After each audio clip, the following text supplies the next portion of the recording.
guys, what's up? Welcome back here to today's edition of Advanced Bass Fishing, and appreciate you guys tuning in for today's video. And guys, today I want to talk about the number one thing that holds people back from catching fish. As far as if there's one mistake that a lot of people make, it's this. And I want to really talk about this, get into it, and give you guys some tips and advice on how to avoid this mistake and actually turn it around to your advantage. So we're going to get into that in today's video here. Also guys, a couple quick housekeeping tips just before we get started here. You may have seen the little video I did yesterday. My 8-year-old son Elijah started a little YouTube channel yesterday, and it's called Building with Elijah, and he just is gonna build little projects around the house and make stuff out of wood. And anyway, I just like to invite everybody to please consider subscribing to his channel. I'll put the link in the description. It'd really make him happy and tickle him to death if you guys would hit that subscribe button to it, so appreciate that.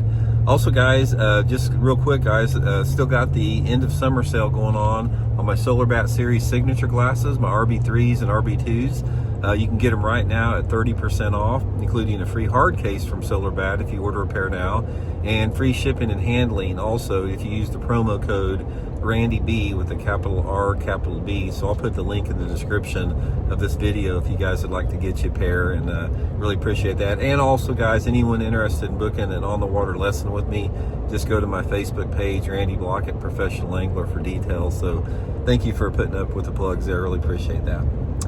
Okay guys, take a guess. What do you think's the number one deal that holds people back, holds most anglers back from catching fish? Here's what it is. It's the fact that they do not know how to maximize their fishing area. And I want to talk about maximization in today's video and what that means.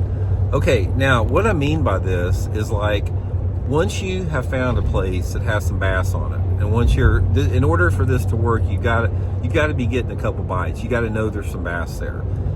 Say for example, you pull up to a main lake point and you catch one or two, then you can't catch anymore. Or you pull down a row of boat docks and you fish 20 boat docks and you catch 2 fish off of 20 boat docks. Some type of area that you know there's some fish on.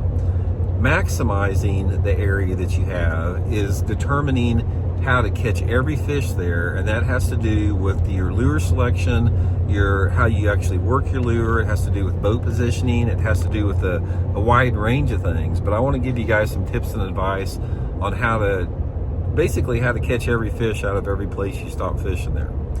Okay, now every single one of these places, the characteristics of the fishing spot is going to be different, but the same thing remains the same as far as the process that you have to go through. Let's say, for example, we'll go back to our main lake point. Say you've got this nice main lake point that's, everything's set up on it right. It's got, a good drop off on it. It's got access to cover. It's positioned in a really good area. And you pull up on there and you catch 2 fish, and then you catch 2 fish on a medium diving crankbait, and then you just can't catch any more fish. Instead, one of the things that you have to do is you have to determine the style and profile and type of bait that matches the mood and the personality of those fish using that point at the time. Now, you may have pulled up there, and let's say, for example, the fish that were on there, say there's 20 fish on this point, and you can't see them on your electronics. Say they're tucked down on the bottom and they're sitting on rocks, and you have no idea how many bass are there, but you've caught a couple, but you can't see anything on your electronics. And you catch a couple fish on a crankbait right off the bat. Now, just because you catch a couple on a crankbait does not mean that's the best bait, because if they stop biting it, you can pretty much guarantee that there's more fish down there given that type of an area. Now, if you pulled up and caught 2 fish off of one log, yeah, you may have caught all the fish on there, but if you pull up to a point, or a row of boat docks, or a drop off, or a ledge, there's going to be multiple fish there. There's not just 2 on there. So one of the things that you have to do is you have to first determine the type of presentation that the bass want. Do they want a slow presentation on the bottom? Are they suspended? Do they want some type of a moving bait?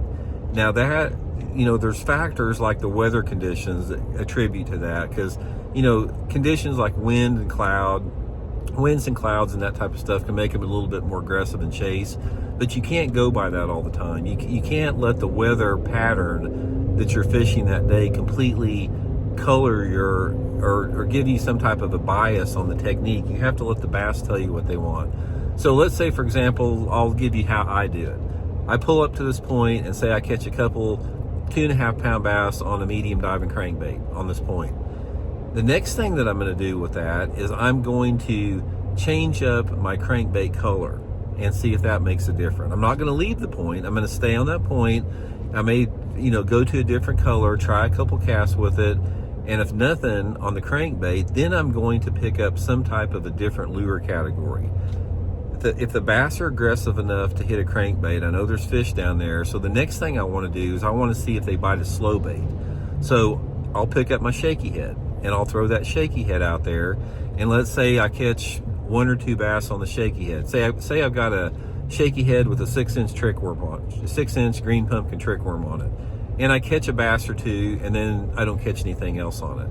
I know they want the shaky head. I know they're biting it. So the next thing I do to maximize this area is I put on a different color of shaky head worm. Instead of going to green pumpkin, maybe I put green pumpkin and dye the tail chartreuse, or maybe I go to a watermelon color or a 420 color. And then if that doesn't work, then I'll go to a smaller one. I'll go to a 4-inch shaky head instead of the 6-inch shaky head, and say maybe I pick up say I catch one on the 4-inch shaky head. That tells me a little bit that they want a smaller bait. So my next choice is maybe I pick up a Ned rig or a drop shot, and I fish that drop shot on the Ned rig on the point, and maybe catch a few more. And okay, say at this point I've been fishing this point for a couple hours and I've caught 8 or 9 fish on it, and I still think there's fish there, and maybe say the wind's calmed down a little bit and maybe some cloud cover's moving in. So instead of trying to finesse them out, I've worked around this point really good. I've caught what I think is there. Then I may pick up a topwater lure and move up shallower on the point and try to catch a few on topwater since some clouds are moving in. The point is what I'm talking about is that in order to maximize your fishing area and catch the most fish out of it, you have to approach that particular spot with different techniques as far as different lure categories, from different angles, different retrieves. Try something different. Don't leave fish to go looking for fish. That's one of the biggest truths in bass fishing is you do not want to leave fish to go find fish, unless you're just convinced that nothing is there. Now, a lot of this, as far as maximizing the area and how much time that you spend on it, like I said when I was talking about the log example, it has to do with the potential that area has, because some areas are going to have more potential to hold larger groups of fish than others. Say, for example, probably the best potential that is out there for holding a large number of bass is a big grass bed. If you've got a big either emergent or submergent grass bed or lily pad field or something like that, that's the #1 type of cover that's going to hold a lot of bass. So if you're fishing like a big grass bed, you have to go through everything. You have to spend a lot of time to figure out the bait that they want. But on the other end of the spectrum, if you're fishing isolated cover, say you're going down a rocky bank and you're not catching anything on the rocks, and then there's a lay down tree in the water and you catch a bass off that lay down tree, then you're not going to catch a lot of other bass off of one isolated piece of cover. There might be a couple there, but it's not like there's going to be a big school there. So every piece of cover or every type of fishing area, you have to learn how to correctly assess the potential that area has, and that potential will tell you how much time you need to spend there, and that potential will also tell you how much effort you have to put into maximizing the area that you're fishing. I learned a lot of this from my buddy Aaron Martins. Aaron was a master at maximizing an area. It's like if he pulled up on a point and he knew they were biting a shaky head, he wouldn't leave that point until he went through 20 different colors of shaky heads, 4 or 5 different sizes of heads.